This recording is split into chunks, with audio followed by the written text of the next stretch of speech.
حسين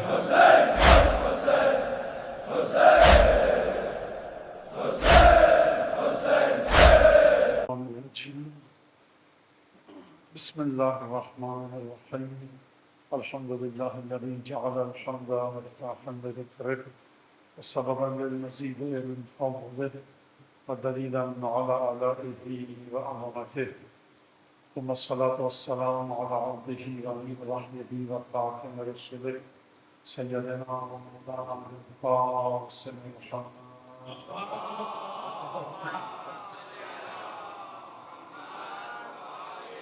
وعلى أهل بيته الطيبين الطاهرين الذين أذهب الله عنهم الرجس وطهرهم تطهيرا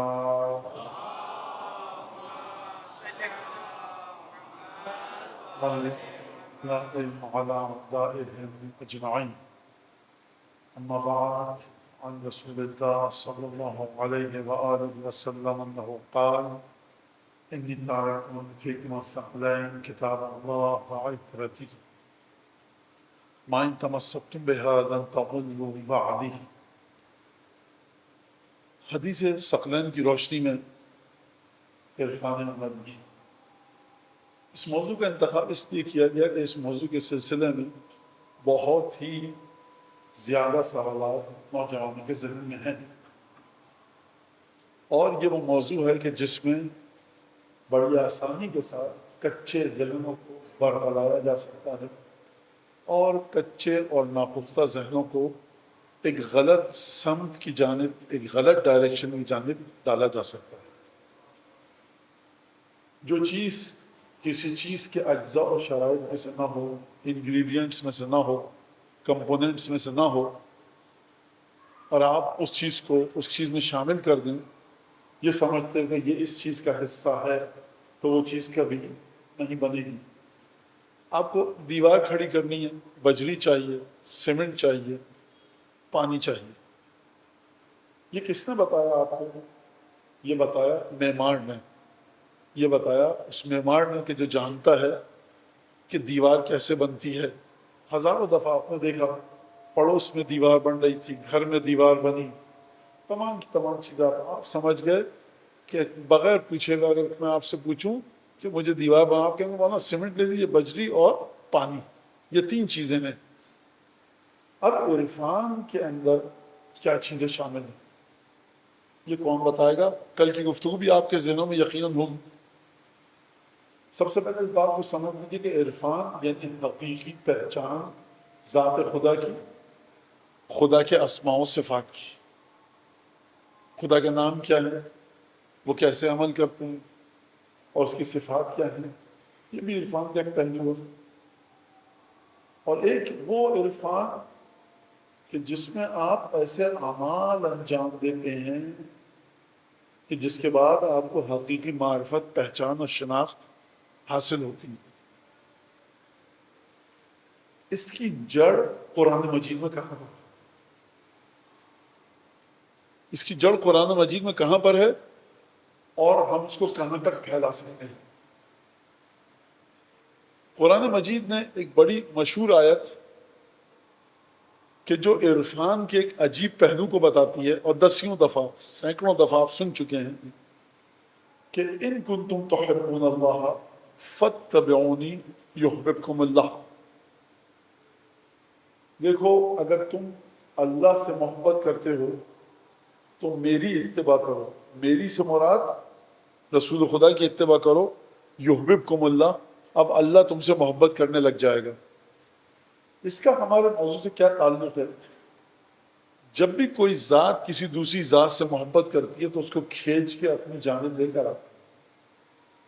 آپ چلے تھے اس بات کا ارادہ کر کے کہ میرے دل میں خدا کی محبت آ جائے، کیا کام کروں کہ میرے دل میں خدا کی محبت آ جائے، کیا عمل انجام دوں کہ میرے دل میں خدا کی شناخت مکمل طریقے سے آ جائے۔ تو جب آیت نے یہ لفظ استعمال کیا ان کنتم تحبون اللہ، اگر اللہ سے محبت کرتے ہو، یعنی اللہ کی محبت تمہارے دل میں ہے، تو اس کی شرط یہ ہے، اور اہم شرط یہ ہے، اور اہم نتیجہ یہ ہے کہ مجھ سے میری اتباع کرو۔ رسول خدا فرمانے اگر تم میری اتباع کرو گے تو اللہ تم سے محبت کرنے لگ جائے گا. جب خدا انسان سے محبت کرنے لگ جائے گا تو جو جس سے محبت کرتا ہے اس کو کھینچ کے اپنی طرف بلاتا ہے. راستہ تمہارے لیے معرفت خدا کا آسان ہو جائے گا. وہ راستہ جس پر تم کو معرفت خدا کے راستے پر چلنا تھا، زحمتیں کرنی تھی، تکلیف اٹھانی تھی، اب خدا تم سے جب محبت کرے گا تو خدا خود کھینچ کر تمہیں اپنی طرف لائے گا. اس کا مطلب بہت ساری زحمتیں کم کر دے گا. آپ یہ بات سمجھتے ہیں. اب دیکھیے تقریر کا لہجہ ایسا ہی رہے گا، آپ معاف کیجیے گا، وہ اس گھن گرج کے ساتھ میں تقریر نہیں کر سکتا، آپ بھی برداشت کیجیے. آپ کا بھی فائدہ، میرا بھی فائدہ، مائک والے کا بھی فائدہ. آپ سمجھتے ہیں کہ ابو ذر کہاں سے ہوتے ہوئے آئے، امیر المومنین سے جڑ گئے. سلمان فارسی شیراز سے، اصفہان سے آئے، کشتی میں بیٹھے، مصر گئے، اسکندریہ گئے، غلام بنے، ہوتے گھومتے گھماتے جدہ، آج کے جدہ کا یہ بندرگاہ پر اترے، وہاں سے مدینے آئے، اور وہ تکلیفیں. یہ ہو کیا رہا ہے؟ کوئی ایک چیز ایسی ذات سلمان میں ہے کہ خدا کھینچ کے لا رہا ہے اس راستے تک. یہ کس طرح سے ہوتا ہے میری سمجھ سے بالا تر ہے، میری ذاتی سمجھ، لیکن یہ ہوتا کسی سبب کے ذریعے ہے، کسی نہ کسی چیز کے ذریعے ہوتا ہے. یہی وجہ ہے کہ میں نے بار بار متعدد دفعہ آپ کی خدمت میں عرض کیا کہ ذکر خدا سے انسان جڑے. لسان ذاکرہ، 3 چیزیں مومن کو دی گئی ہیں، اس میں سے ایک چیز لسان ذاکر ہے، وہ زبان جو مسلسل خدا کا ذکر کرتی رہے. یہ ذکر خدا جو بزرگوں نے فرمایا ہے، ہمارے علماء نے، کہ عرفان، حقیقی عرفان کی جڑیں قرآن میں اور اہل بیت میں. کثرت ذکر کیا کرے گا؟ انا اذکر من یذکرنی یا من ذکرنی.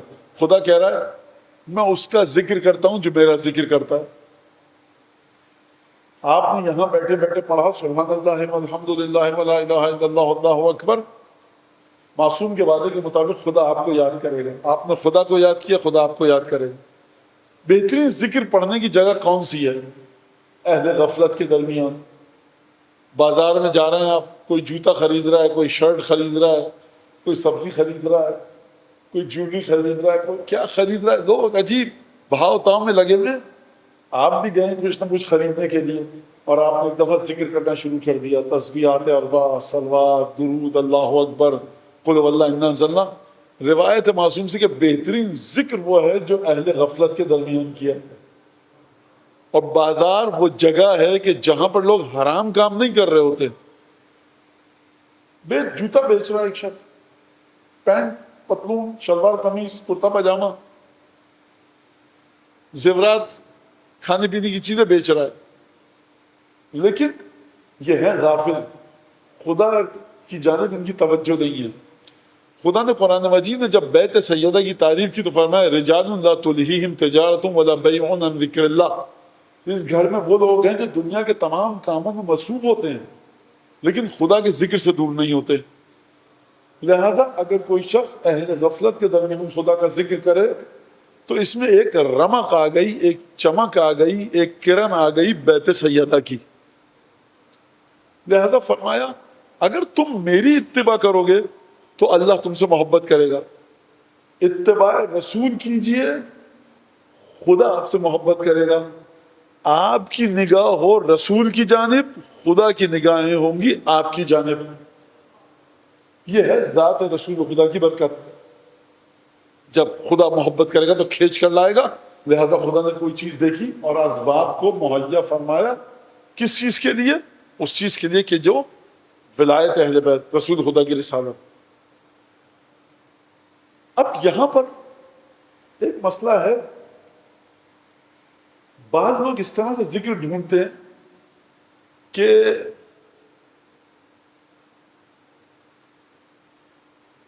جس طرح سے، اب میں توہین میں نہیں کہہ رہا، کراچی میں ایک لفظ ہے جو پرانا سامان خریدتے ہیں. آپ کے گھر میں ٹوٹا ہوا فریج ہے، پرانے کاغذ ہیں، آئل، کوکنگ آئل کی بوتلیں ہیں، تیل کے ڈبے ہیں، ٹین، وہ خریدتے ہیں. اس کا خاص نام ہے جو آ رہا ہے یا علی مدد بسم اللہ آنے دو. میں اس کو بیچنا ہے مجھے جا کر. ذکر کے سلسلے میں انسان اس کی طرح نہ بنے. بیچارہ کا کام حلال کا ہے. ریسائکلنگ پلانٹ کی طرح ذکر کو آپ اکٹھا مت کیجیے. جہاں سے جو مل رہا ہے دے دوں. ریسائکل تو ہونا ہے. ٹین کو ٹین کی جگہ پہ پھینکوں گا, شیشے کو شیشے کے ریسائکلنگ پلانٹ پہ, کاغذ کو کاغذ, مجھے سب کچھ لینا ہے. نہیں, یہ غلط ہے. کہاں سے لیا جائے؟ مولانا وہ دعا بھی, یہ دعا بھی, وہ دعا بھی, یہ دعا. اس وقت میڈیکل سائنس میں ایک ٹرم ہے براڈ اسپیکٹرم اینٹی بائیوٹک. کیا مطلب؟ ڈاکٹر کہتے ہیں یہ اینٹی بائیوٹک کھا لیجیے 5 قسم کے انفیکشنز کو صحیح کرے گا. یہ اینٹی بائیوٹک کھا لیجیے 20 قسم کے انفیکشنز کو صحیح کرے گا.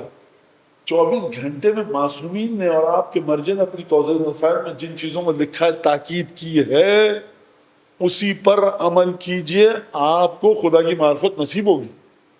ہر جگہ ہر دعا. وہاں بہار میں ہے, بہار میں سینکڑوں دعائیں ہیں. وہاں یہ وسائل الشیعہ میں سینکڑوں دعائیں. وہاں عدت الدائم ہے, مصباح المتحجد میں, مصباح کفمی ہے, عدت الدائم ہے. وہاں یہ بھی, وہ بھی, یہ بھی دعا. اب اول وقت نماز. عرفان کی جڑیں ہیں اہل بیت کی. روایت کیا ملتی ہے ہماری؟ جو اول وقت نماز پڑھتا ہے, نماز اس سے کہتی ہے حفظتنی حفظک اللہ. جو نماز کو ضائع کر دیتا ہے, قضا کر دیتا ہے, نماز اس سے کہتی ہے ضیعتنی ضیعک اللہ. تو نے مجھے بچایا, خدا تجھے بچائے. جب انسان نماز کو ضائع کر کے پڑھتا ہے, ضعیف کر کے پڑھتا ہے, بہت آخر میں پڑھتا ہے, یا خدا نخواستہ قضا کر دیتا ہے, تو نماز کہتی ہے تو نے مجھے ضائع کیا, خدا تجھے ضائع کرے. نماز کہہ رہی ہے خدا تجھے ضائع کرے. نماز کہہ رہی ہے خدا تجھے بچائے, محفوظ رکھے. جب نماز یہ دعا دے گی کہ خدا تجھے محفوظ رکھے, اب خود بخود خدا آپ کی حفاظت کا انتظام کرے گا. اور اس سے پہلے کون سا مقام ہے؟ اگر کمائی کرتے ہیں تو رزق حلال. من لا یبالی من این یکتسب المال. جس کو اس بات کی کوئی فکر نہیں ہے کہ مال کہاں سے آ رہا ہے, جہاں سے آ رہا ہے آنے دو. لا یبالی اللہ من این ادخلہ فی النار. جو اس بات کا خیال نہیں رکھتا کہ کہاں سے مال آ رہا ہے, خدا بھی اس بات کا خیال نہیں رکھے گا کہ اسے کہاں سے جہنم کی آگ میں جھونکے. یعنی مال غلط اگر آئے گا, خدا کہہ رہا ہے میں تمہیں کہیں سے بھی جہنم کی آگ میں ڈالوں, اے انسان تو اس لائق ہے تو جہنم کی آگ میں ڈالا جائے. اور اس کے بعد کیا فرمایا قرآن نے؟ اس کے بعد قرآن مجید نے جو معیار دیا وہ یہ دیا کہ غزہ اگر تمہاری طیب و طاہر ہوگی, عمل صالح کا دل میں جذبہ آئے گا. حسین ابن روح حضرت حجت کے سلام اللہ علیہ,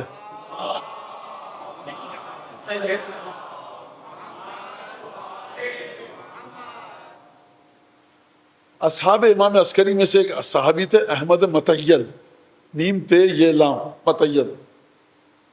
حسین ابن روح کا کھانا ان کے گھر سے آتا تھا. ہر ایک کے گھر کا کھانا میں نہیں کھاؤں گا. سفیر حضرت حجت ہے, ایک خاص جگہ سے آتا ہے کھانا.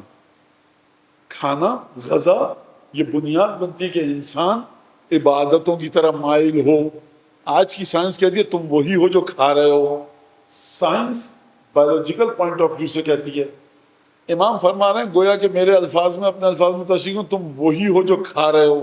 اگر حرام کھا رہا ہے انسان تو سرتپا اس کے وجود میں حرام ہے. جہاں پر سرتپا حرام ہے وہ عبادت کی طرف جا ہی نہیں سکتا. ایک چیز یہ. دوسری چیز جو میں نے آیت پڑھی, اتباع رسول خدا. اب یہاں پر ذکر کے حوالے سے کچھ بات کروں میں اور بات آگے بڑھوں. عرفان کا مطلب کیا ہے؟ یعنی شیطان کو اپنے وجود سے جتنا ہو سکے دور کر دے انسان, اور رحمان کو جتنا ہو سکے اپنے وجود کے قریب کر دے. پروردگار کے قریب ہو جائے, پروردگار کے وجود کو اپنے وجود کے قریب کر دے. کچھ دستور, کچھ دعائیں, کچھ وظائف مشخصاً و جزیتاً و معیناً ہیں, اور کچھ کلی طور سے ہیں, جنرلائز ہوئے ہیں عمومی طور پہ. مطلب کیا؟ گھبرائیے گا نہیں, بتاتا ہوں. مثلا امام نے کہا ذکر خدا میں مصروف رہو, یہ کلی طور سے بتایا. کون سا ذکر یہ نہیں بتایا. اب ڈھونڈتے رہیے, قرآن پڑھیے, آیت الکرسی پڑھیے, درود پڑھیے, صلوات پڑھیے, کچھ بھی پڑھیے، امام نے کہا ذکر خدا میں مشغول رہو، یہ ہے بطور کلی. کچھ ذکر بتائے کہ دیکھو حفاظت کے لیے آیت الکرسی پڑھو، فلاں چیز کے لیے انا انزلنا پڑھو، قرض کی ادائیگی کے لیے فلاں سورہ پڑھو، علم کے لیے فرض کیجئے میں کہہ رہا ہوں سورہ واقعہ پڑھو. اب یہ جزئی طور پر. کبھی امام نے بتایا کہ شیطان سے اگر دور رہنا ہے یہ دعائیں پڑھو. کبھی امام نے کہا شیطان سے کوئی بھی جائز کام ایسا کر سکتے ہو کہ شیطان سے دور ہو جاؤ تو جائز کام کر لو. اب یہاں پر امام نے وہ کام نہیں بتایا کہ کون سا کام، کہا تم جو بھی مناسب کام سمجھتے ہو جو جائز ہو وہ کر لو. جائز کاموں کا تو تم کو پتا ہے، کوئی بھی جائز کام ہے وہ کرو تاکہ شیطان تم سے دور رہے.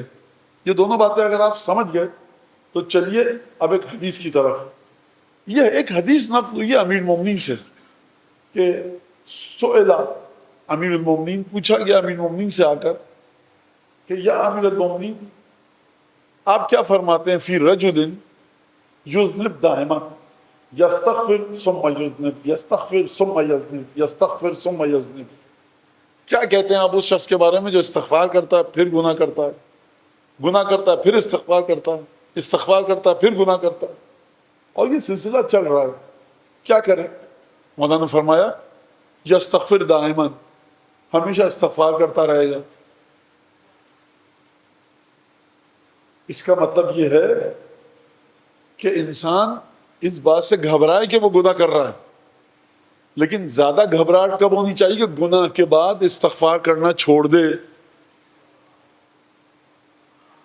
اور پھر فرمایا اور دیکھو یہاں تک کہ شیطان تھک کر اس کا پیچھا چھوڑ دے. مانا اس کا تعلق کیا ہے موضوع سے؟ اس کا موضوع سے تعلق یہ ہے کہ مولا فرما رہے ہیں اتنی استغفار کرو، جب بھی گناہ کر لو اتنا استغفار کرو. مولا یہ نہیں فرما رہے کہ یہاں تک کہ منتظر ہو شیطان کا پیچھا چھوڑے گا. اس حدیث کا اشارہ اس بات کی جانب ہے کہ اگر کثرت استغفار کرتے رہو گے شیطان تھک کے خود بخود تمہارا پیچھا چھوڑ دے گا. اس راز پر سے امیر المومنین نے پردہ اٹھایا. ایک جملہ مجھے جی چاہ رہا کہہ دوں میں. 4 انگلیاں گڑھائیں دروازہ خیبر میں، اکھاڑ دیا. کتنی زیادہ آوازیں آئیں. دروازہ خیبر اکھاڑ کے مارتے مرحب کے سر پر، کسی کے بھی سر پر پھینک دیتے، جہنم میں پھینکتے اس دروازے کو، کچھ بھی کرتے. آپ سے کیا مطلب، لیکن آپ خوش ہوتے ہیں. لیکن جب یہ بتایا جائے کہ امیر المومنین نے شیطان سے پیچھا چھڑانے پر یہ اس دروازے کو کھولا، لوگ کہتے ہیں ہاں ٹھیک ہے بتایا، واہ اچھی دعا بتائی. فضیلت وہ ہے، فضیلت یہ بھی ہے. سمجھیے اس بات کو. کسی زبان میں اتنا دم ہے کہ وہ کہے ہمیشہ استغفار کرتا تھک کے شیطان تمہارا پیچھا چھوڑ دو. اور پھر یہ فرمایا ان استطعت ان تجعل الشیطان فی ورطۃ فافعل. اب یہ وہ جملہ ہے جس کے لیے میں نے آپ کو زحمت دی تھوڑی دیر پہلے کہ امام نے کہا ہے جو بھی جائز کام تم سمجھتے ہو کہ اس کام کو انجام دو گے شیطان تمہارا پیچھا چھوڑ دے گا، اس کام کو انجام دے دو. ان تجعل اگر تم میں یہ طاقت ہے کہ شیطان کو تم کسی ورطے میں، کسی ہتھ کنڈے میں، کسی جال میں پھنسا دو، کوئی بھی کام تم سمجھتے ہو تو یہ کام کر لو. یا علی کون سا کام؟ آواز شاید آئے، کوئی بھی جائز کام جو کرنا چاہتے ہو کر لو. شیطان کو کسی گڑھے میں پھینک دو، جال میں پھنسا لو. نجف کے ایک بہت بڑے عالم تھے، بہت بڑے عالم. ان کے استاد نے کہا کہ کم بولا کرو، گفتگو کم کیا کرو. اب گفتگو کم کیسے کرے یہ شخص؟ ذکر، دعا، وظیفہ، توسل، اس مقدار پر سکوت، خاموشی نہیں پہنچ رہی. کیا کیا انہوں نے؟ 2-3 پتھر اٹھاتے تھے منہ میں رکھ لیتے تھے. یہ روایت میں نہیں ہے، مولانا ابو طالب کہہ کے گئے تھے کہ جو روایت میں وہ کام کیا کرو، روایت میں ہے وہ کام کیا کرو معیناً. ایک دفعہ امیر المومنین نے فرمایا کہ کوئی بھی جائز کام اگر کر سکتے ہو جس کے بعد تم شیطان کو جال میں پھنسا دو، شیطان کے ہتھ کڑیاں لگا دو تو وہ کام کرو. سوال، منہ میں پتھر رکھنا حرام ہے کہ حلال؟ حلال ہے. تو لہٰذا امیر المومنین کی حدیث نے آ کر کہا اپنے انتخاب سے کوئی جائز کام ایسا دیکھو کہ شیطان کو پھنسا دو. اس عالم کے ذہن میں آیا منہ میں پتھر رکھوں تو زبان میری بند رہے گی، لہٰذا یہ جو آپ سنتے ہیں اہل بیت کی روایت میں نہیں ہے، ہٹاؤ. اہل بیت کی روایات دو طرح سے گفتگو کرتی ہیں، ایک جزئی طور پر مشخص کسی پرٹیکولر اسپیسیفک نسخے کو بتاتے ہوئے، اور کبھی اہل بیت کی روایت آتی ہے کلی طور پر آپ کے سامنے چیزوں کو رکھتی ہیں. ڈاکٹر کہتا ہے آپ کیا کام کیجئے، آپ ہائیڈریٹڈ رہیے، پانی کم نہ ہونے دیجئے بدن کا، جو کلی اس نے نصیحت کر دی. اب میں کیا کروں؟ وہ کہا کہ آپ جو ہے فلاں شربت زیادہ پیجئے، آپ جو ہے پانی زیادہ پیجئے، آپ تربوز زیادہ کھائیے. یہ جو مختلف چیزیں بتائیں ڈاکٹر نے، اسے کہتے ہیں جزئی طریقے سے بدن کے پانی کو بڑھانا. اور ایک دفعہ ڈاکٹر نے کہا بس پانی اپنے بدن کا زیادہ رکھیے کسی بھی جائز طریقے سے، یہ ہے کلی طریقے سے. سمجھ میں آئی بات کے؟ لہٰذا روایات اور احادیث اہل بیت آپ وہ کام کیجئے کہ جو آپ کے لیے واضح ہے. میں ایک مثال اور دے دوں. آپ گئے کسی اجنبی ملک میں جہاں پہلے نہیں گئے، یہ نہیں پتا مسلمان ملک ہے کافر ملک ہے، مثال ہے، نہیں پتا یہ مسلمان ملک ہے کافر. بازار میں گئے، دکان میں میز رکھی ہوئی ہے، اس میں ٹبز رکھے ہوئے ہیں، پتیلیاں ہیں، برتن ہیں، اس میں مختلف چیزیں ہیں، گوشت ہے، سبزی ہے. آپ کو نہیں پتا کافر ملک ہے یا مسلمان ہے، کیا سب کھا لیجیے. دوست تھا، بھائی تم یہاں رہتے ہو یہ کون ہے؟ بھائی یہ مسلمان ہے، دیندار ہے، یہ آم کا اچار ہے، یہ گاجر کا اچار ہے، یہ مرغی ہے، یہ مچھلی ہے، مچھلی چھلکے والی ہے، سب کھا سکتے ہو. آپ نے کھایا. ایک دفعہ اس نے دیکھو صرف یہ کھانا بقیہ مت کھانا، اس کے مشورے پر آپ نے کھایا. کیوں؟ پہلی دفعہ اس ملک میں قدم رکھا ہے، نہیں پتا کون سا کھانا حلال ہے کون سا حرام. تو وادی میں عرفان کی جب قدم رکھ رہے ہیں، آپ کو کیا معلوم کہ یہ وادی کہاں لے کر جا رہی ہے؟ قدم قدم پہ پوچھے یا امیر المومنین یہ ذکر پڑھ لوں، یا امیر المومنین یہ دعا پڑھ لوں، اے حسن مجتبیٰ کیا یہ دعا آپ کی طرف سے اس کی تائید ہوئی ہے؟ لیکن اگر آپ اس سلسلے میں جائیں گے تو بری طرح سے پھنسیں گے مشکل میں. اگر آپ کے پاس وقت بچ رہا ہے تب جا کر بات کیجئے. یہ جو علماء کے عرفاء کے قصے، نجف کے، قم کے علماء، ہمارے جو حوزہ علمیہ کے علماء ہیں، ان کے قصے آپ تک آتے ہیں اور بتانے والا بوری کا منہ کھولتا ہے، وہ یہ ذکر پڑھتے تھے، وہ یہ ذکر پڑھتے تھے، وہ یہ ذکر پڑھتے تھے. وہ آپ کے لیے نہیں ہے. ہمت کس میں ہے کہ رات کو 3 گھنٹے سو کر رات کو 3 بجے اٹھے، نماز تہجد پڑھے، زیارت عاشورہ پڑھے، جامع کبیرہ پڑھے، نماز جعفر طیار پڑھے، اور اس کے بعد مرحوم نائینی کے درس میں جائے، ایک ایک لفظ کو غور سے پڑھے، تقریرات لکھے، اور جب کمرے میں آئے تو سوکھی روٹی اور ابلے بینڈے کے ساتھ. بھائی یہ عرفان آپ لوگوں کے بس کا نہیں ہے، معذرت کے ساتھ. یہ نجف کے اس پہلوان کا ہے کہ جو وادی میں عرفان کی قدم رکھ چکا ہے. یہ اس عالم کا ہے کہ جس کے سر پر استاد موجود ہے. یہ اس کا ہے کہ جس کی زندگی کا انداز آپ کی زندگی سے مختلف ہے. یاد رکھ، تو مولانا ہم عرفان کے درجے تک نہیں پہنچ سکتے ہیں. کبھی کسی کو علماء ذکر دیتے ہیں استغفار پڑھو، لا الہ الا اللہ پڑھو، کبھی کسی سے کہتے ہیں گھر والوں کے سلوک کو برداشت کرو، کبھی خاتون سے کہتے ہیں شوہر کے سلوک کو برداشت کرو، کبھی شوہر سے کہتے ہیں بیوی کو برداشت کرو، کبھی کہا جاتا ہے کہ پڑوسی کے سلوک کو برداشت کرو. عرفان کی جو جڑیں روایات کے اندر نے فرمایا مومن لا یخلو من ثلاث، مومن 3 چیزوں سے کبھی خالی نہیں ہوتا. یا مال میں کوئی زحمت ہوتی ہے، یا بدن میں کوئی زحمت ہوتی ہے، یا پڑوسی اذیت دیتا ہے. اگر پڑوسی اچھا ہے، مال میں کوئی زحمت نہیں ہو رہی، تو تیار رہو کہ بدن میں کچھ نہ کچھ ہوگا. لہذا آپ نے دیکھا کہ معصومین، ائمہ اور اس کے بعد علماء جہاں ذرا سا کسی پریشانی سے بچے، جھٹ سے فوراً صدقہ دیا. یہ مال کو نکالنا، یہ عبادتوں کو انجام دینا، یہ کیا ہے؟ یہ تمام کے تمام نسخے جو روایت کے اندر آئے ہیں کس موقع پہ کیا کرنا ہے. اچھا، اب ایک درود پڑھی محمد آل محمد.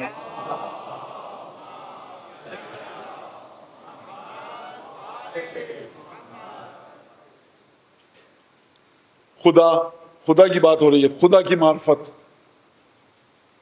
اب یہ درمیان میں جو رسول خدا فرما کے گئے خدا کی معرفت، تو میرے گھر والے، یہ گھر والے کہاں سے آ گئے؟ اور یہ گھر والے تو ہم آپ جیسے انسان ہیں بقول دنیا والوں کے. دیکھیے امام حسین کی محبت میں غافل نہ ہو جائیے گا، خدا کی محبت کو بھول جائیں. امام زمانہ کی محبت میں اتنا آگے مت بڑھ جائیے گا کہ خدا کی محبت کو بھول جائیں. پنجتن کیے جا رہے ہیں. خدا کو مت بھول جائیے گا پنجتن کو یاد کرتے ہوئے، یہ کہا جاتا ہے. اور اب یہ جو آپ کے ہاتھ میں موبائل آ گیا ہے، یہ شاید 90% لوگوں کو طریقہ ہی نہیں پتا کہ کس طرح معلومات میں اضافہ کیا جائے. وہ انسان کا ذہن کوڑے دان بن چکا ہے اس موبائل کی وجہ سے. ایک بہت سوسائٹی میں مولانا بہت کثرت مطالعہ ہے ان کا، کثرت مطالعہ. یہ کثرت مطالعہ کیا ہوتا ہے؟ تجزیے کی طاقت ہے ان کے اندر کہ نہیں ہے؟ مولانا انہوں نے 50 تفسیریں پڑھی ہوئی ہیں، مولانا انہوں نے عرفان پہ 40 کتابیں پڑھی ہوئی ہیں. تجزیہ و تحلیل کی طاقت ہے کہ نہیں ہے؟ کوئی شخص آیا مرزا شیرازی کے پاس، مرزا محمد حسن شیرازی، 1892 میں انتقال ہو چکا ہے. کہہ رہے کتنی روایتیں آپ کو حفظ ہیں؟ بہت کم روایتیں ان کو حفظ تھی. شیعہ مرج تقلید، اتنی قلیل روایتیں حفظ ہیں آپ کو؟ یہ آپ کے لیے اچھا نہیں، روایتوں کو حفظ کیجئے. تم کو کتنی حفظ ہے؟ 1500، 2000، 3000. کہا کہ یہ جو روایت ایک پڑھی انہوں نے، کہا اس کے بارے میں تم کیا کہتے ہو؟ کہتا روایت ہے، ہاں یہ ہے، مطلب یہ کہ نہیں، اس کا مطلب کیا ہے؟ کیا اس کا مطلب یہ ترجمہ کر دیا. مرزا شیرازی نے اس ترجمے پر کئی اعتراض کیے، کا ترجمہ غلط کر رہے ہو، یہی ترجمہ ہے، آپ بتائیے. مرزا شیرازی نے اس روایت کے کئی مطلب بتائے مختلف ترجموں کے ساتھ. یہ بتانا کیا چاہتے ہیں مرزا شیرازی؟ بتانا یہ چاہتے ہیں کہ جا کر اصول کافی پڑھو، اور وہاں پر ختمی مرتبہ نے فرمایا دیکھو کونو رعاۃ العلم، علم کا خیال رکھنے والے بنو. وہ لوگ جو روایت کرتے ہیں بہت زیادہ ہیں، جو روایتوں کا خیال رکھتے ہیں اور سمجھ کر اپنے وجود میں اتارتے ہیں کم ہیں. جب آپ کے پاس مولانا انہوں نے یہ بتایا کہ وہ فلاں آیت اللہ یہ ذکر پڑھتے تھے، فلاں آیت اللہ یہ ذکر پڑھتے تھے، ہم نے پڑھنا شروع کر دیا. لطف کی بات یہ ہوئی جتنے عرفا تھے قم میں، نجف میں، ان کی کتابیں حالات زندگی ترجمہ ہو کر آئے، قبلہ وہ یہ ذکر پڑھتے تھے. بھائی پہلی بات تو یہ کہ آپ کو کس نے کہا ہے کہ یہ جو کتاب شائع ہوئی ہے یہ اس مرحوم کی مرضی سے شائع ہوئی ہے؟ کس نے بتایا آپ کو یہ ذکر وہ جو پڑھتا تھا کس عمر میں جا کر پڑھتا تھا، کس سطح پر پڑھتا تھا؟ دو بہت بڑے بڑے فقہا کی ملاقات ہوئی، دو بہت بڑے بڑے فقہا کی، مراجع کی. ایک نے دوسرے سے پوچھا کہ وہ جو ذکر آپ نے دیا تھا وہ میں پڑھ چکا ہوں، جو دن کی تعداد بتائی تھی پڑھ چکا ہوں، اب کون سا ذکر آپ میرے لیے سجیسٹ کرتے ہیں، تجویز کرتے ہیں؟ تو دوسرے نے جواب دیا مجھے سوچنے کا موقع دیجیے، کچھ دن بعد بتاؤں گا کہ کون سا ذکر آپ پڑھ رہے ہیں. مرج تقلید کتاب کھولے پڑھ لے. یہ وادی اتنی پرپیچ و خم ہے کہ یہ آپ اس کے اندر اس طرح سے عرفان کے قصے سن کر لوگوں سے منبر سے درس میں مجلسوں میں عرفان میں مت چلیے، بنیادی عرفان کو حاصل کیجئے، اس کے بعد خدا اگر مصلحت سمجھے گا تو آپ کو اس منزل پر لے کر جائے گا. لیکن خدا رحیم و کریم ہے، اس دنیا میں اگر وہ مقامات نہ ملے عمل کرتے رہیے، اس دنیا میں ملیں گے. جڑے عرفان کی روایات اہل بیت میں ہیں. عرفان اور دعا اور نماز اور وظیفے آپ کیوں پڑھتے ہیں؟ ورنہ معرفت بلند ترین ملے. پھر کیا کیجئے گا؟ اچار ڈالنا ہے معرفت کا؟ بتاؤ کیا کرنا ہے؟ کیا کرنا ہے؟ سوال کا جواب ہے کسی کے پاس؟ سب کے پاس ہوگا آپ کے ذہنوں میں. معرفت کا کرنا کیا؟ مولانا ایک صاحب کہیں گے چھپر پھاڑ کے خدا اربوں روپے دے تو پھر مزہ ہی آ جائے. کرنا کیا ہے؟ اس کا پلان ہے کوئی؟ گھر لیں گے، اچھا پھر گاڑی، کھانے، گھومیں گے، سیر سپاٹا. تو پھر کہ مولانا امام زمانے توسل کریں، زیارت عاشورہ، اتنا روپیہ مل جائے. یہ جو روپیہ آپ بتا رہے ہیں، آپ جو شیعہ علی بن ابی طالب ہیں، یہ روپیہ تو جیک اور ولسن اور اسمتھ کے پاس بھی ہے. خدا کی آپ سے کیا رشتہ داری ہے کہ ان کے بجائے آپ کو اتنا روپیہ دے؟ مجھے نہیں پتا یہ بات سمجھ میں کتنوں کی آئی. بھائی عیسائی، یہودی، ہندو، سکھ، جین، مختلف مذاہب کے لوگ، ان کے پاس خون برس رہا ہے، اور وہ مجھے بھی دے. کیوں دے آپ کو خدا؟ آپ علی بن ابی طالب کے چاہنے والے ہیں، آپ کو دے تو آپ کیا کریں گے؟ میں پیسے کی دولت کے اوپر گفتگو نہیں کرنا چاہ رہا، وہ وہاں سکون سے زندگی گزاریں گے۔ تو دیکھیے سافٹ ویئر جو آپ کو دیا گیا ہے نا، اس کا نام ہے علی ابن ابی طالب۔ آپ دیکھتے ہیں اس کو جس کا سافٹ ویئر دوسرا ہے، اس دوسرے کے سافٹ ویئر کو آپ جوڑنا چاہتے ہیں، سینکرائز کرنا چاہتے ہیں اس ایپلیکیشن کے ساتھ کائنات اور عالم وجود کی، جس کا نام ہے حب علی ابن ابی طالب۔ نہیں ہو سکتا، وہ سسٹم، آپ کا فون اس سسٹم کو سپورٹ نہیں کرتا۔ سمجھیے اس بات کو۔ بہرحال یہ اشارے میں نے کہہ دی بات، آپ کو کہا کہ نماز شب پڑھیے، پڑھ لی نماز شب، نماز فجر پڑھ لی، تسبیح سیدہ پڑھ لی، 30 دفعہ تسبیحات اربع ہر نماز کے بعد پڑھ لی، روایت ہے ہمارے پاس، 100 دفعہ درود اواجل فرض پڑھ لیا، قرآن پڑھیے اتنا پڑھ لی، ائمہ کی تاکید جامعہ کبیرہ پر پڑھ لی، زیارت عاشورہ 100 سلام 100 لعن کے ساتھ پڑھ لی، سورہ یاسین سورہ رحمان ہر روز پڑھنی چاہیے، پڑھ لی، مولانا پڑھ لی۔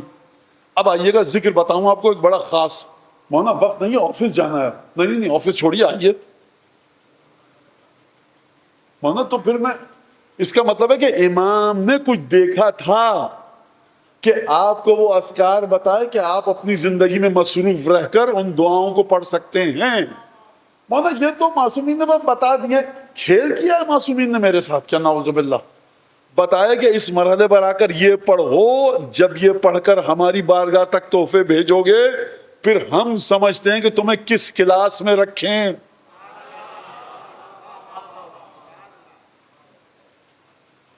من یات کادا من طلب الحلال بات مغفورا له۔ مولانا آپ تو ماشاءاللہ سے آپ مولانا لوگ ہیں، اور آپ کی زندگی عزاداری رمضان مبارک اس کے ساتھ چلتی ہے، آپ اعمال بھی کرتے ہیں، دعائیں بھی پڑھتے ہیں۔ ہم لوگ تو مولانا رات کو 11 بجے آتے ہیں، رزق حلال کمانے جا رہے ہیں۔ جو مولانا کو، اگر مولانا کے اعمال قبول ہو جائیں تو مولانا ہم تو کچھ نہیں کر رہے، نہیں آپ ایک اتنا بڑا کام کر رہے ہیں۔ حدیثوں نے، جو میں نے کہا حدیثوں نے، اگر کل نماز شب یہ کام کرے گی، کوئی نماز شب نہیں پڑھ پا رہا، واقعاً عذر ہے، تو اس کے لیے ایک اور چیز بتائیے جو نماز شب کا کام کرے گی۔ سنیے اس حدیث کو، من یات کادا من طلب الحلال، جو تھکا ہارا ہے رات کو رزق حلال کی طلب کر کے، ملا رزق یا نہیں ملا، بات کی ہے، جو رزق حلال کمانے آئے، بازار میں گھومے، شہر میں گھومے، تھکا ہارا آئے رات کو، تکیے پر سر رکھے گا، رات گزارے گا اس حال میں کہ خدا اس کے گناہ بخش دے گا۔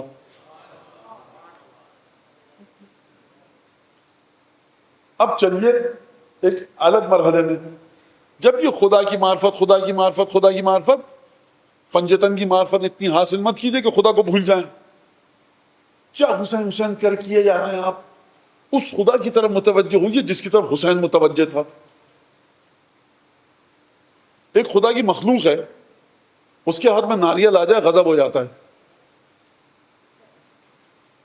وہ کبھی کسی کے مارتا ہے، کبھی اس کی سمجھ میں نہیں آ رہا ہے، ناریل اللہ کی مخلوق ہے بیچارہ، اس شاخ سے اس شاخ پہ پھدکتا ہے، اس شاخ سے اس شاخ پہ، اللہ نہ کرے اس کے ہاتھ میں ناریل آ جائے۔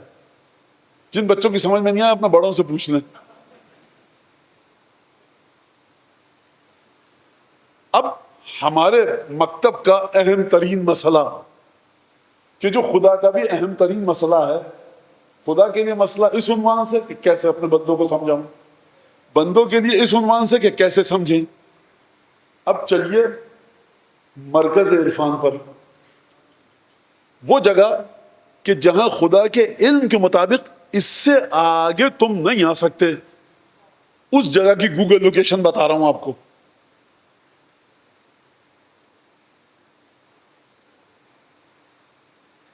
ایک سلوار کا تحفہ مل سکتا ہے؟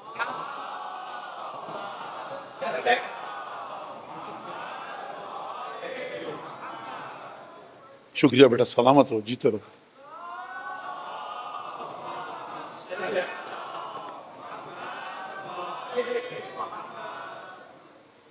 اب آپ سب جانتے ہیں ماشاءاللہ سے عزادار بچے ہیں، عزادار بچے یہ وہ ہیں، نماز روزہ بھی ان کا بہترین ہے، ماتم سینہ زنی بھی، یہ وہ بچے ہیں کہ ان کے پلک کو ساکٹ میں لگانے سے پہلے ان میں کرنٹ دوڑ جاتا ہے، یہ وہ بچے ہیں ماشاءاللہ سے۔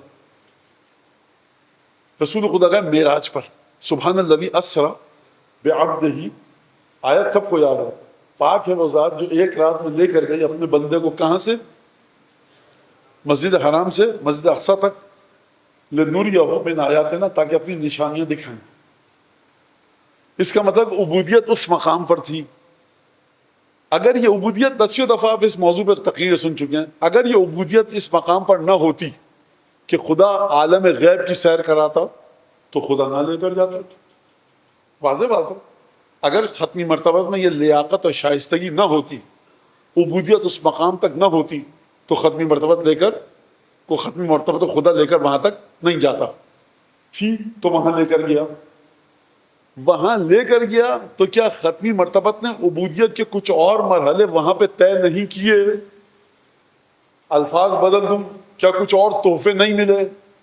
تو اب سنیے ذرا، فَأَوْحَى إِلَىٰ عَبْدِهِ مَا أَوْحَى، خدا نے وہاں پر اپنے بندے مصطفیٰ پر وہ وحی کر دی جو اسے کرنی تھی۔ اب سوال یہ کہ یہ جو اپنے بندے پر جو وحی کرنی تھی وہ کر دی، یہ مقام عبودیت میں ہے یا مقام عبودیت سے باہر ہے؟ یہ ختمی مرتبت کے مقام بندگی میں ہے، اور یہ کس کے پاس ہے؟ یہ ہے رسول خدا کے پاس۔ سدرۃ المنتہا سے آگے گئے اور یہ وحی ملی کہ جو ہم کو وحی کرنی تھی اپنے عبد پر، اپنے بندے پر، ہم نے وہ وحی کر دی۔ پروردگار کیا وحی کی؟ یہ اتنی عظیم الشان آیت ہے کہ امام سید ساجدین نے دربار یزید میں جامع مسجد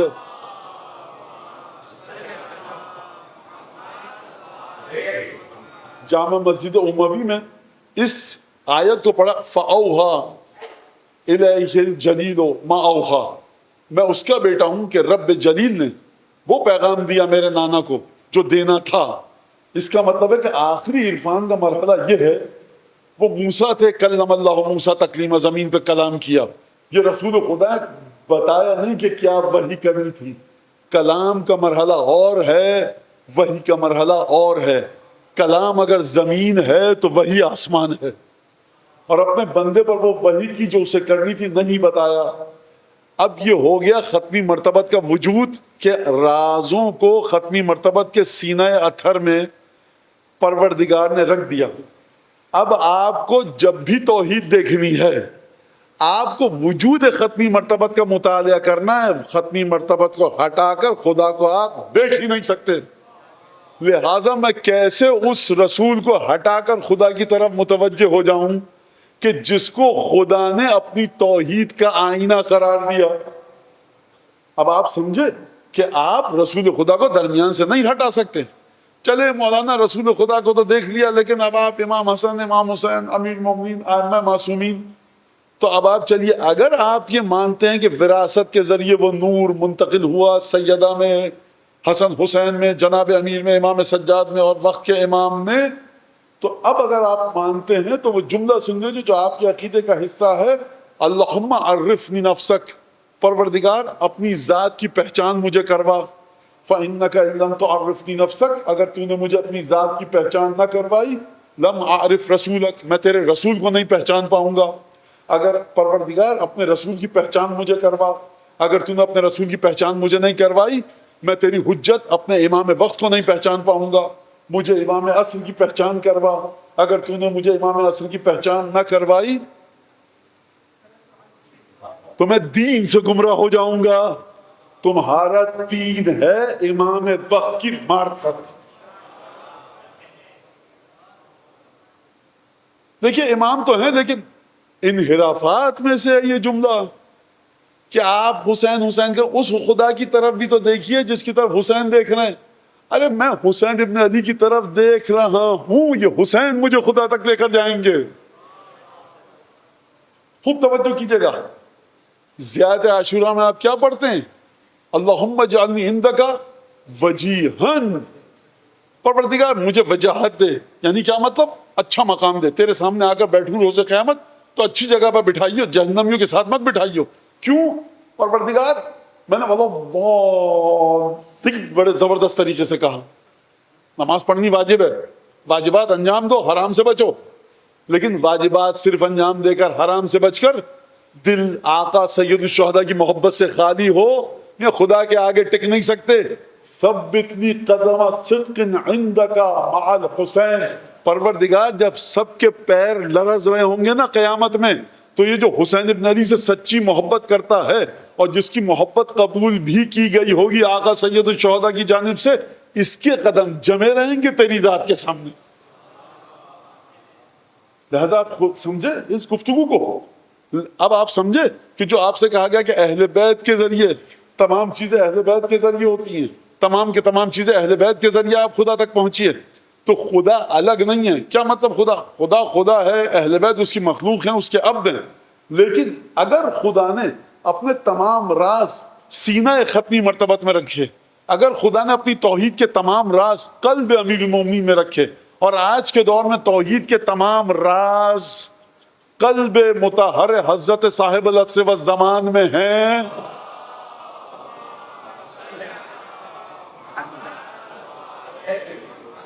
تو آپ کو اس قلب سے جڑنا ہے. رمضان مبارک میں آپ نے اعمال کر لیے, سب کے سب دعائیں پڑھ لی, حکم ہے, روایت ہے. اب کثرت سے اللہم کل ولیک پڑھو. بھائی دعائیں پڑھ لی, سب کچھ پڑھ لیا, اب امام سے رابطے کو کیوں جوڑوں؟ کیونکہ جانتے ہو یہ اللہم کل ولیک کون ہے؟ حجت ابن الحسن. فرشتے اسی کے پاس آ رہے ہیں. اگر چاہتے ہو تمہارے لیے اچھی قسمت لکھی جائے, اس سے بات کرو جس کے پاس فرشتے آ رہے ہیں. حضرت عرفان بغیر ولایت اہل بیت کے ناممکن ہے. عرفان عملی. زیادہ جامعہ کبیرہ میں کیا پڑھتے ہیں؟ فاز الفائزون بولایتکم بکم یسلک الی الرضوان وعلی من جحد ولایتکم غضب الرحمن. مولانا صاحب میں بہت عارف ہیں, بڑے دل کی باتیں بتا دیتے ہیں, زبردست. پنجتن کے بارے میں کیا خیال ہے؟ پنجتن بھی تھے اپنی جگہ پر, لیکن بہت آپ نے فضول میں چڑھا. امام عصر کون ہے؟ بھائی ہوتے ہوں گے, کوئی ضرورت نہیں ہے ان چیزوں کی. دیکھیے آپ خدا کو دیکھیے. 10ویں امام کیا فرما رہے ہیں؟ فرما رہے ہیں جو بھی کامیاب ہوا معرفت الہی کے سلسلے میں, جو بھی فائز ہوا معرفت الہی کے سلسلے میں, بولایتکم, آپ کی ولایت کے ذریعے. آدم کامیاب ہوئے کہ نہیں ہوئے؟ ان کی ولایت کے صدقے میں. نوح بلند ترین مقامات پر پہنچے کہ نہیں پہنچے؟ ولایت اہل بیت کے صدقے میں.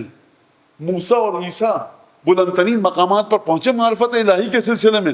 جی مولانا پہنچے 5 12 14 کی محبت کی وجہ سے. بکم یسلک الی الرضوان, جو خدا کی رضامندی چاہتا ہے, جو خدا کی جنت تک پہنچنا چاہتا ہے, صرف اور صرف 14 5 12 ہیں. وعلی من جحد, اور جو آپ کا انکار کرے اس پر کیا ہے؟ غضب الرحمن, رحمان کا غضب ہے.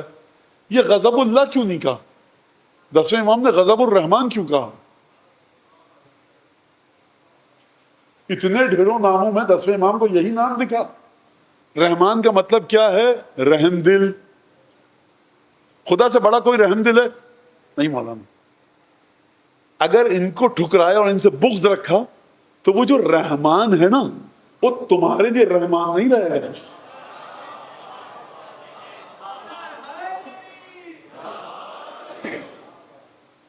لہذا وہ واقعہ آپ کے سامنے ہے.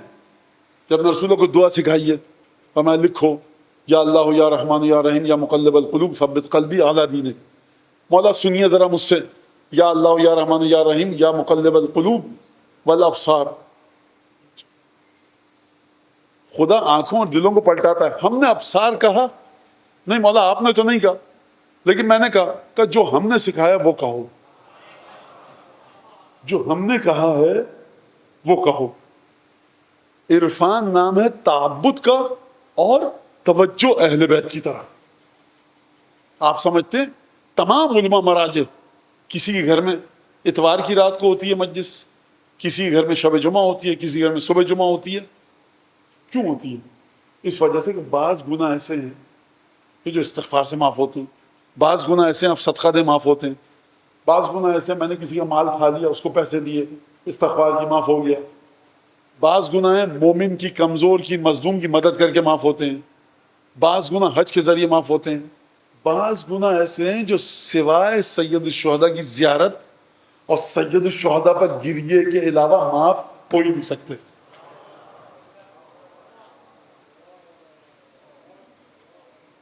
درود پڑھ دیجیے محمد آل محمد.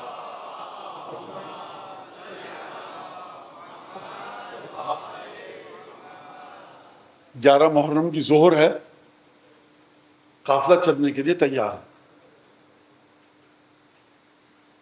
وہ تمام نوجوان بھائی بھانجے بھتیجے بیٹے جو مخدرات عصمت و طہارت کو ناقوں پہ سوار کرتے تھے، وہ اپنے خون میں غلطاں کربلا کی تپتی ریت پر سو چکے.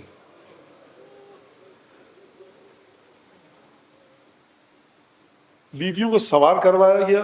کس انداز سے سوار کروایا گیا؟ کہ مشکیں بندھی ہوئی 10 بستہ بغیر محمل کے. طویل سفر ہے، دھوپ کی شدت ہے. یہ بیویاں اسی طرح سے اپنے سفر کو جاری رکھیں گی. میرے ذہن میں ایک واقعہ آیا، سن لیجئے. جب جنگ احد میں اللہ کا شیر حمزہ بن عبد المطلب شہید ہوئے، رسول خدا میدان جنگ میں تشریف لائے اور اس کے بعد پوچھا کہ حمزہ کہاں ہیں.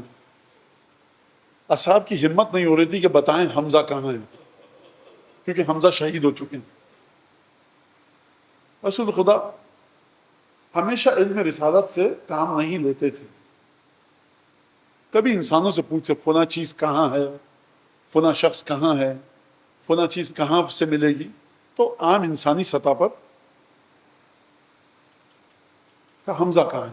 اصحاب کے چہرے کا رنگ دیکھ کر ختمی مرتبہ سمجھ گیا، کہا مجھے لے کر چلو. اصحاب لے کر آئے حمزہ کے لاشے پر. جو اس ملعونہ نے بے ادبی کی تھی حمزہ کے لاشے کے ساتھ، یہ دیکھ کر رسول کا جی بھرایا. کس طرح سے حمزہ کی لاش کو پارا پارا کیا گیا تھا، رسول خدا برداشت نہیں کر سکے. روایت میں تفصیل موجود ہے، میں نہیں پڑھنا چاہ رہا. ایک دفعہ ختمی مرتبہ کو کسی نے کہا یا رسول اللہ، حمزہ کی بہن صفیہ احد کی طرف آ رہی ہیں. کسی نے بتا دیا کہ حمزہ شہید ہو چکے، لاش کو دیکھنے آ رہی ہیں. بہن ہے نا، آخری دیدار کرنا چاہتی ہیں. ایک دفعہ رسول خدا پر اضطراب طاری ہوا، کسی کے پاس کوئی ردا ہے، کوئی چادر ہے، جن کا فوراً حمزہ کے لاشے پر ڈالو. یا رسول اللہ، یہ کیا عمل انجام فرمایا آپ نے؟ کہا بہن آ رہی ہے بھائی کی لاش پر، اس حال میں دیکھے گی، برداشت نہیں کر پایا. خدا سلامت رکھے آپ کے ماں باپ کو جنہوں نے آپ کی تربیت کی ہے، کہ اب بھی کیا میں آپ کے لیے قتل گاہ کے مصائب پڑھوں؟ میں کہوں گا یا رسول اللہ، جناب صفیہ شجاع بہادر خاتون، عبد المطلب کی دختر، خانوادہ نبوت اور رسالت، بنو ہاشم سے تعلق رکھنے والی، عفیفہ مقدرہ، قلب قوی، مضبوط روح، مستحکم ارادہ، تقوی کی ایک منزل. لیکن ختمی مرتبہ شاید جواب دیں، ہے تو بہن نا، نہیں دیکھ پایا. میں کہوں گا یا رسول اللہ، ذرا مدینہ سے اٹھ کے کربلا تشریف لائے. وہاں ایک صفیہ تھی اور ایک حمزہ تھا. یا رسول اللہ، یہاں پر سید الشہداء کی 3 برس کی معصوم بیٹی بھی ہے. جب یہ قافلہ قتل گاہ سے گزرے گا تو زینب بندھے ہوئے ہاتھوں سے کس طرح سکینہ کی آنکھوں پر ہاتھ رکھیں گی کہ یہ بچی اپنے باپ کے لاشیں کو نہ دیکھ پائے. ایک طرف بھائیوں کے لاشیں، بھانجوں کے لاشیں، بھتیجوں کے لاشیں. ایک صفیہ تھی، سید الشہداء کا بدن تیروں پر معلق ہے. ارے کوئی آئے آ کر سید الشہداء کے بدن کے اوپر ردا ڈالے. وہاں ایک بھائی تھا، یہاں زینب کے 18 محرم ہیں. کوئی تسلی دینے والا نہیں، کوئی مدد. حسین